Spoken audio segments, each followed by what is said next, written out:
Magandang hapon po sa ating lahat, mga katoto. Isang masaya at mapagpalang araw ng linggo po, mga katoto. Mga katotong tagapakinig.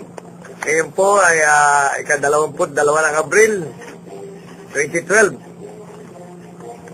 Ito po ang inyong lingkod, Katotong Paski Natividad, ay nag-aanyayang samahan kami sa isang oras na masayang talakayan, balitaan at chismisan dito sa inyong paboritong radio station, DWAD 1098 kHz. Kami po ay miyembro ng kapisana ng mga broadcaster sa Pilipinas.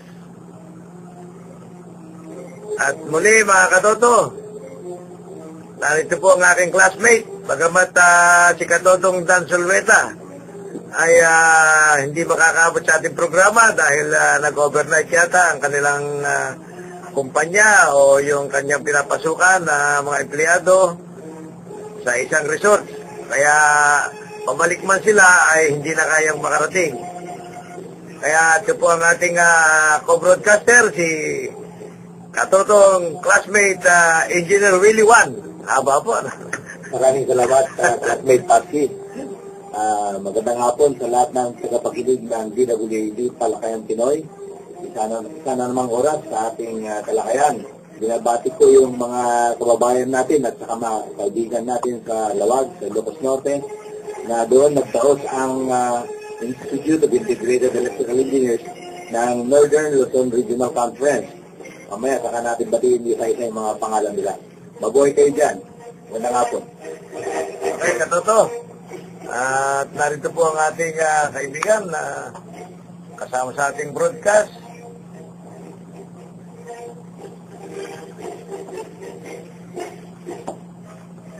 Yung magandang hapon po sa inyong lahat. Henry Sumanyego po. Nakakalimutan rin ko yun. In behalf of, nga pala, Jose Carlos, kasi ayaw mo po eh. Pero, isang malaking kagalakan na mapasama po sa grupo ng istasyon ng 1098 ang DWAD. At ang mamaya po, makinig po kayo at marami po kayo mapupulutan aral. Ayan. Narito po rin ang ating kasamang magaling sa electronics tungkol sa mga videogram o mga radio electronics, Neil Maglas. Wala ka babatiin, Neil Maglas?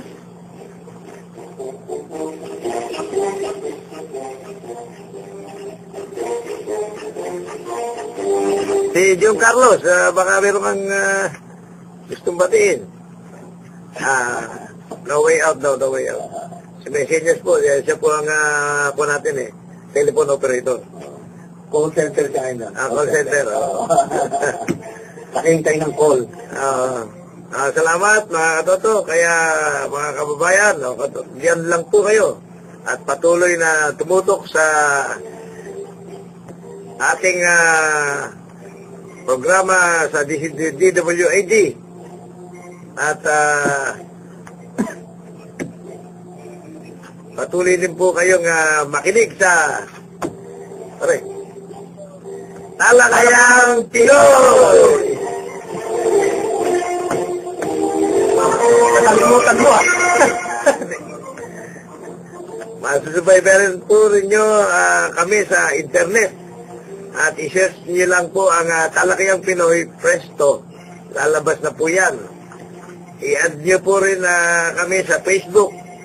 Ang Dan Solveta Talakayang Pinoy.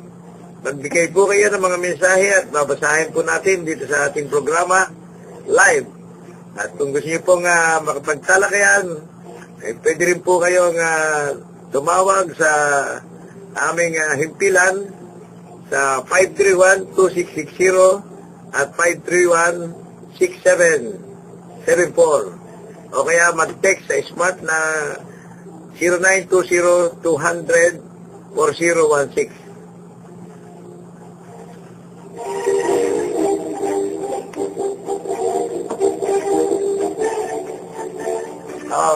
Classmate, may babatiin ka. Ituloy mo yung...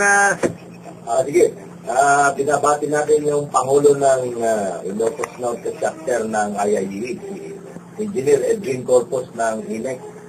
At of course, yung kanilang General Manager, si Engineer Renato Balintec. At yung mga na-meet natin for so many years, almost 30 years di kami nagkita, si Engineer Ed Sugitan. At yung mga classmates ko sa Ilocos Norte College of Arts and Trades, medyo nagkaroon kami ng mini kita-kits. Si Engineer Rolly Oriada, na manager na ngayon ng INEC Bangi Burgos area. At saka si Lorden Acob, si Rosminda Alegre, Dolly Calma, Lita Tupinyo, Muna Bugawisan, saka iba pa. So, pinapasalamatan din natin si Scotty Benedicto sa kanyang pag-donate ng mahigit 300 ice cream and sticks para sa mga participants dito sa conference. Tayo nagsalita ron sa conference ng Electrical Safety Enforcement and Awareness. Kasama ko si Engineer Nestor Rivera. Saan lugar yun? Ano to? Sa Lawag City, Ilocos Norte Club. Alam mo dito sa Lawag, nandito yung sinking bell tower, sabi nga nila, no ha? Yan ba yung yung Malacanang din? Nandyan din yung Malacanang of the North, sa may Paway. Nandyan yung Fort Ilocanja. Nandyan din yung Paway Lake. At sa bandang norte, makikita mo yung pagudtog white beaches, no? Yung Saud Beach, ganyan, no? Tsaka yung windmills doon sa Bangi, wind farm, nandun nag-generate ng kuryente ang ating para sa Dutch yun, ano yung... Oo, mga may 30 na windmills at ang total generating capacity niya ay maabot na may 20 megawatts. At ito siyempre libre sa oil at saka sa iba pang mga fuel, di ba? Dahil hangin na nagpapaikot sa kanya. Kaya ito yung sinasabi natin na renewable energy. Sana ay madagdagan pa ng mga ito sa bansa natin. Ayan. Okay. So, kasamang... Madagdagan ko lang. Oo. Madagdagan ko lang, engineer. Di ba, mayroon silang mga panukala na magkaroon ng mga solar power, di ba? Ay, oo. Maganda yan eh. Oo, wala lang mo. Sa totoo lang, kasamang Henry, ano? Na-imagine ko, no? Sabi nga nung aming, ikaw, mas biya sa akin, nakakalculate na mas maayos yan eh. Oo, alam mo itong si General Manager Rene Balintec, nasabi niya na darating ang panahon na itong renewable energy ay mangunguna, no? Na-imagine mo na lahat ng bubong ng bahay natin ay puro solar panel na, yung bubong mo hindi na siguro, may yero ka pa, pero sa meron ka ng solar panel at konektado na, inibigyan ka na niyang kuryente sa loob ng bahay. Di ba nasampulan na rin yan na solar-powered car? Oo, yung project ng De La Salle University, mga estudyante sa De La Salle, at nilalaban nila sa Australia, at nananalo madalas itong proyekto ito. Magaling. Oo, sana hindi pigilan ng mga business interest, kasi alam mo, siyempre, pag hindi pumasok, mababawasan yung mga ibang negosyo dyan. Di ba?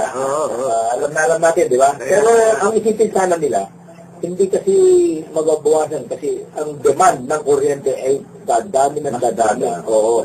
Ito'y solar energy, matagal. Kumbaga kung aalisin niya yung kukunin mong kuryente sa Meralco o saan mang kooperatiba, matagal pa. Baka may 100 taon pa. Maliban lang kung magmilagro na yung bayad o cost ng solar panel ay bababa na kung cellphone. Diba nung araw kasama ang paski, yung cellphone napakamahal.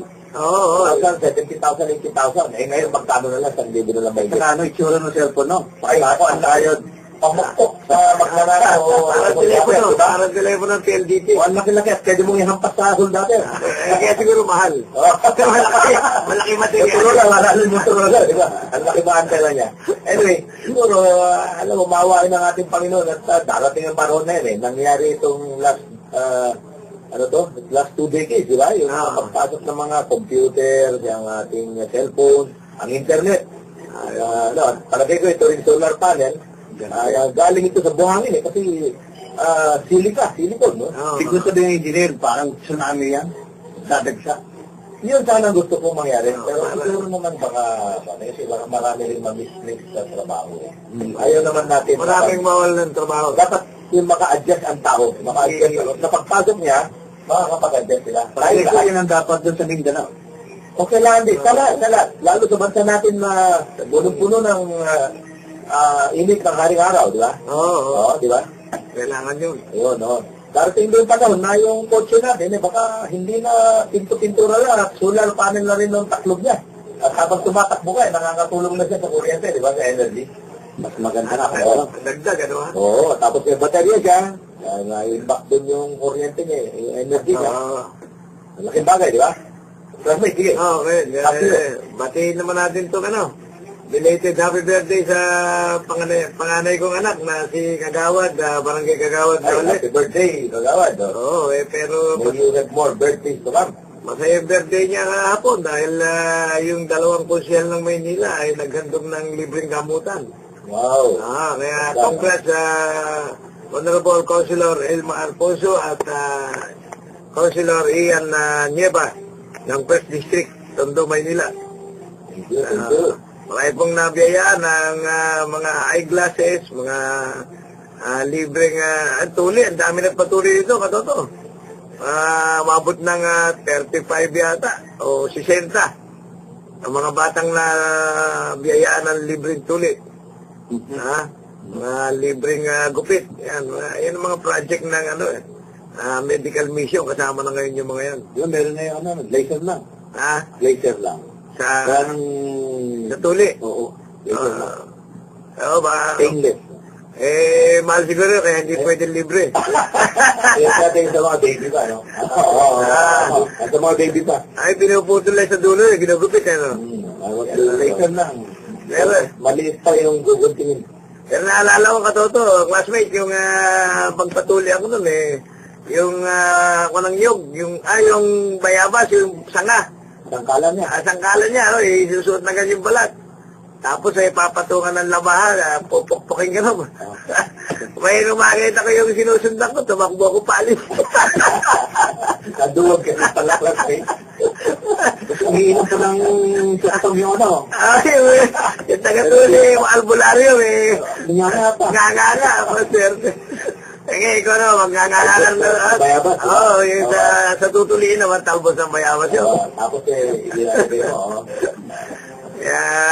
Kaya lang, classmate, masaya itong gamutan. Ang problema, malaki na gasto sa pagpapakain ng tao. Yun ang pero maginhawa naman sa katawan. Yung nakapaglingkod ka ng gano'n, nakatulong at saka kahit gumasta ka ng malaki, nakita mo naman, pinakain mo lang yung mga tao, mga doktor, ganyan.